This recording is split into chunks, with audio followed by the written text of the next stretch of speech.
अब मैं चाहूंगा कि सुहेल देव जन संघर्ष मोर्चा के राष्ट्रीय महासचिव और समाजवादी पार्टी के प्रदेश के सचिव भाई संजय राजभर जी आए और अपने विचारों को रखें। हेलो साथियों, कार्यक्रम विलंब से शुरू हुआ है, लेकिन कहीं न कहीं ये हमारे भाग्य की और हमारे संविधान की रक्षा का संकल्प लेने के लिए कार्यक्रम आयोजित हुआ है। इसलिए आप सभी लोग रात दिन तो 24 घंटे अपने जीवन के लिए जीते और यहाँ समाज के लिए, अपने महापुरुषों के लिए बैठे हैं, तो पूरा समय देने का काम करेंगे। बस चंद मिनट में अपनी बात रखूंगा, उसके बाद मुख्य अतिथि जी आपसे मुखातिब होंगे और उम्मीद और आशा है जो अगल बगल सड़क पर घूम रहे हैं सारे लोग आ जाएं अपने महापुरुषों के सम्मान में और कार्यक्रम के सम्मान में। सर्वप्रथम मन चंगा तो कटौती में गंगा ब्रह्मवाक्य देने वाले संत शिरोमणि गुरु रविदास जी, प्रातः स्मरणीय बोध संत भारतीय संविधान के रचयिता भारत रत्न डॉक्टर भीमराव अम्बेडकर साहब और चक्रवर्ती सम्राट महाराजा सुहेल देव राजभर जी, सामाजिक परिवर्तन के महानायक साहब कांशीराम साहब, समाजवाद के पुरोधा श्रद्धेय नेताजी मुलायम सिंह जी के चरणों में शीश नमन करते हुए आज के कार्यक्रम के मुख्य अतिथि हम सबके आदर्श गार्जियन पूर्व सांसद विधायक कराकर माननीय तूफानी सरोज साहब, कार्यक्रम की अध्यक्षता कर रहे पूर्व प्रमुख जयप्रकाश गौतम जी, संचालन कर रहे रामराज राजभर जी, अभी हमारे बीच हैं प्रधान लक्ष्मण राजभर जी, पाशु राजभर जी सहित पंचायत समस्त अतिथिगणों का कार्यक्रम में उपस्थित ये बड़ी संख्या में जो हमारी आधी आबादी है, माई बहनी काकी दादी, बड़े बुजुर्ग, युवा साथियों का तहे दिल से हार्दिक स्वागत अभिनंदन वंदन करता हूं। और कार्यक्रम को अमली जामा पहनाने के लिए अशोक महाजन और आरती महाजन जी को भी तहे दिल से बधाई देना चाहता हूं। शादी लंबी बहुत वार्ता नहीं करनी है, बस महसूस करना है कि आज जब दुनिया लैपटॉप और कंप्यूटर के युग में जी रही है तो हमें अपनी बात कहने के लिए इस तरह की पंचायतें करनी पड़ रही। हम इशारों की भाषा को नहीं समझ पा रहे हैं, हमें मंच माइक लेकर गला फाड़ कर चिल्लाना पड़ता है, आए मेरे बहुजन समाज के लोगों, तुम्हारे भाग्य का रास्ता किधर जाता है और दुर्भाग्य का रास्ता किधर जाता है, इस तरह की पंचायत करनी पड़ती है। मैं आपकी विधानसभा का नहीं हूं, मैं आपकी जनपद का हूं, त्रिलोचन महादेव जनपद बाजार का। लेकिन जैसे ही कुछ मोड़ से जब मेरी गाड़ी में कभी आगे बढ़ता हूं, इधर जब गाड़ी आती है हमारी कुछ को, तो 2-3 घटनाएं मेरे जेहन में आती हैं। ये वही डोभी की धरती है जहां सरकार ये चाहे जिसकी रही हो, चाहे समाजवादी पार्टी की सरकार, चाहे बहुजन समाज पार्टी की सरकार, और भारतीय जनता पार्टी का राम राज्य तो आप देख ही रहे हैं। सरकारें चाहे जिसकी रही हो, लेकिन डोभी में सामंतवादियों की सरकार चलती है। और उसका नमूना यह था कि कहते हैं कि बाबा साहब का संविधान तो देश के आजाद होने के बाद लागू हो गया, लेकिन मुझे लगता है कि जब तक तूफानी सरोज इस केराकर के विधायक नहीं बने थे तब तक संविधान केराकर और डोभी में लागू नहीं डोभी में लागू था। अगर लागू होता तो इसी चिटकों में आज मेरा छोटा भाई लक्ष्मण बैठा है। वीरेंद्र राजभर पर गोली इसलिए चला दी गई कि वो राजभर का बेटा प्रधान कैसे बन गया। इसी कश्मीर की धरती पर दलित के बेटे पर गोली इसलिए चला दी गई कि चमार का बेटा प्रधान कैसे बन गया। कहां संविधान था, कहां सरकारें थी।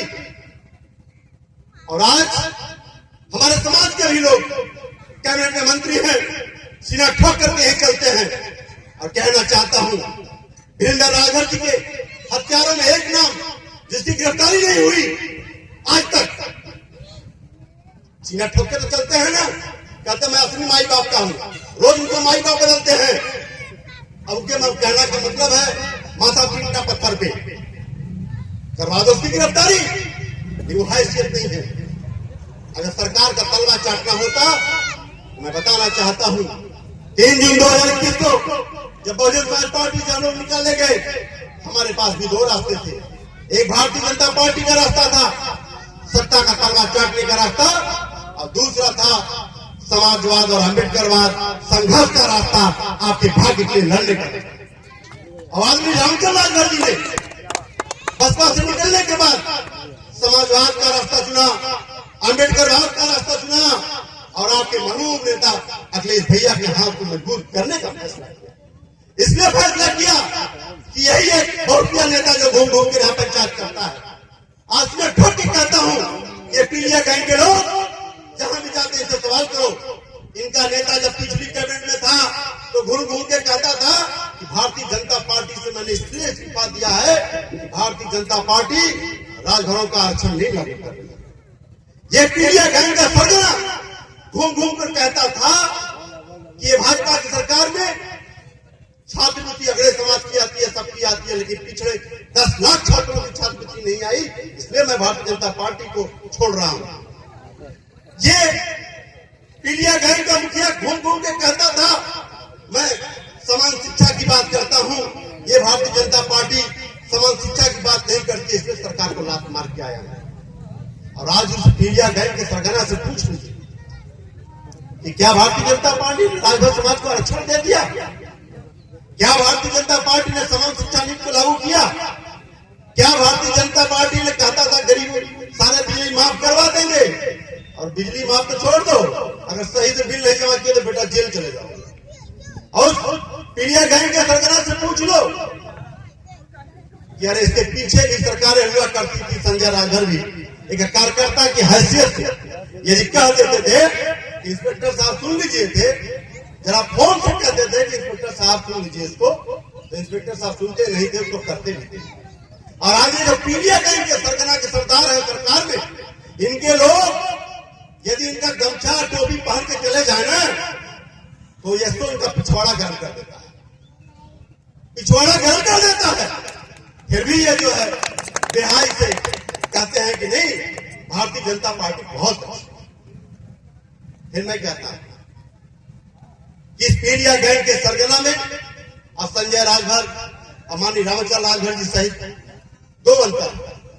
हम चाहते हैं कि अम्बेडकरवाद समाजवाद के रास्ते पर चलकर यदि महाराजा सुहेलदेव के वंशज हैं तो महाराजा सुहेलदेव को सच्ची श्रद्धांजलि तब होगी जब लक्ष्मण राजभर जैसा बेटा प्रधान पैदा करेंगे जो 15 लाख की गाड़ी से चलता है और सीना ठक के कहता है देखो मैं राजभर।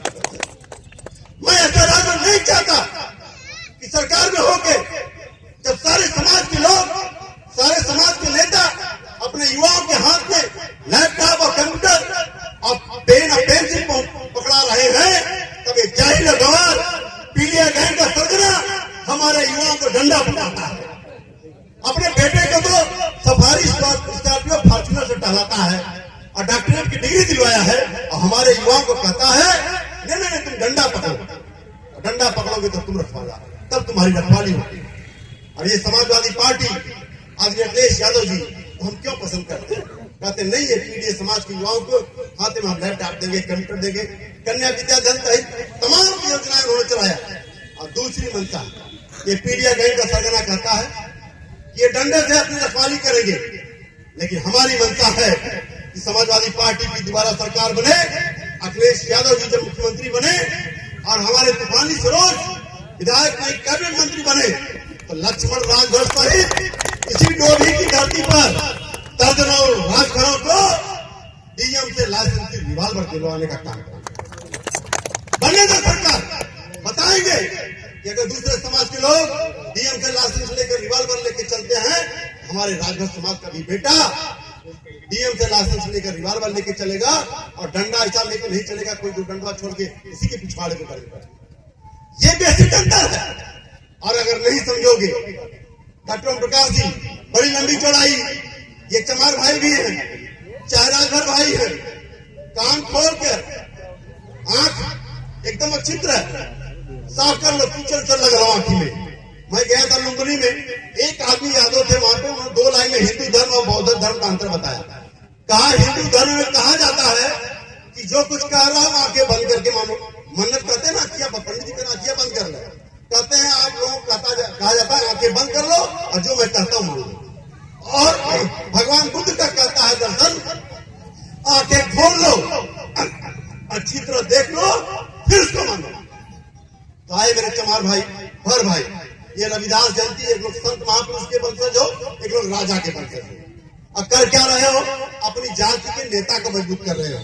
और आपके जात का नेता किसको मजबूत कर रहा है? अपने बेटा बेटी और परिवार को मजबूत कर रहा है।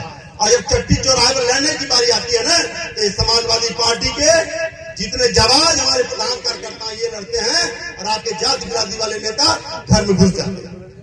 2 ट्वीट आया है दलित समाज की तथाकथित महादेवी का। पहला आया है यूजीसी पर, सारी हिंदुस्तान के बैकवर्ड पीढ़ी समाज कह रहे हैं कि यूजीसी लागू होना चाहिए, लेकिन वो दलितों की महादेवी कह रहे हैं नहीं नहीं नहीं, यूजीसी तो बहुत बड़ा है। और अभी कल का एक ट्वीट आया है, एक पंडित जी की पर पिक्चर बनी है और उसके डायरेक्टर प्रोड्यूसर सब पंडित जी लोग हैं। दुनिया में किसी को आपत्ति नहीं है, लेकिन उसको आपत्ति किसको है? हमारी दलितों की महादेवी बहन जी को आपत्ति है। यह पंडितों का अपमान हो रहा है। अरे भर पासी चमार लोहार कहार धोबी ढकार रोज जूता चप्पल लात जूता खाते हुए, अरे बहन जी कहूँ कमी होगी चिंता कर रहे। पंडित जी का चिंता करत करत अपने तो गेलू कैसे हमानों के ले जाए पूरा प्रबंध रहा। तो धनभाग बा समाजवादी पार्टी का अखिलेश भैया का कम से कम हाथ पकड़ के हमने का पीडीए की लाइन में खड़ा कर देना और मजबूती से हमने खड़ा है। तो ये जो जात बिरादरी का चक्कर हो ना, ये छोड़ दे। अगर न छोड़ दे तो इन्होंने बेचे से बाद हम तो वहां नहीं है। आज संकल्प लेके जा, ये 45,000 वोट अगर दलित भाई बहुजन समाज के रहना बिरादरी के नाम पर, और 2-4 हजार पीढ़िया गैंग वाले टहर के बचौले रहना नेता नेता हमार नेता। अरे काहे का नेता? जब लड़ाई के बारी आवला रक्षण का तब बीड़ी में घुस जावे, चट्टी चौराहे पर जब हत्या डकैती मर्डर हुई तो बीड़ी में घुस जावे, संघर्ष करने के बारी आई बीड़ी में घुस जावे। और खाली बिरादरी का ये ड्रामा बहुत पुराना होगा। ये नौटंकी बंद होए चाहिए, और विशेषकर डोभी से और केराकर से। और अगली बार हाथ उठा के आश्वस्त करा चमार भाई भर भाई तुझे नहीं हुआ प्रमुख रूप से ये डोभी में। ये बतावा ये डोभी में विरोधी के जमाने जब होई कि ना होई? ए भाई जब होई ना, बटन साइकिल में दबी ना, दवाई दबाबू चाप की ना। अब विधायक जी के 1 लाख वोट से जुटावे के हो कि फिर कौन सामंतवादी मनवादी चट्टी चौराहे पर न गुंडाई करे न दबंगई करे। आई जात बिरादरी वाले जो ढोल नगाड़ा पीटिया में कहते जाए तो भैया हमारे जो जाति का प्रमाण पत्र मिला है ना, उमन हिंदू लिखल रहा। और हिंदू धर्म में 4 जात क्षत्रिय ब्राह्मण वैश्य, न ठाकुर हैला न पंडित हैला न वैश्य हैला, शूद्र हैला हमारे मिलकर। और हमारे का एक रखवाला के हो पुत्रन का तूफानी सरो के हो तूफानी सरो। हमारे का पीढ़ी के नायक महानायक भाई बाप तूफानी सरो जब आई जो बिरादरी के नाम पर पार्टी बनाए डमरू बजावत हुआ, क्या वही मोदी का अयोगी का तलवा चाटा उन्हीं का वंदना करा, वो के सबके खाए पिए के मिल जाये। लेकिन हम आने के बकावे नहीं हो, इनके सबके बकाव नहीं बनना समझे। ए भाई हाथ दवा ये बकावा नहीं भगा दे बुढ़ा पक्का। चला एक बार नारा दे, जय भीम जय भीम जय समाजवाद जय समाजवाद जय समाजवाद। धन्यवाद। जय भीम जय भीम।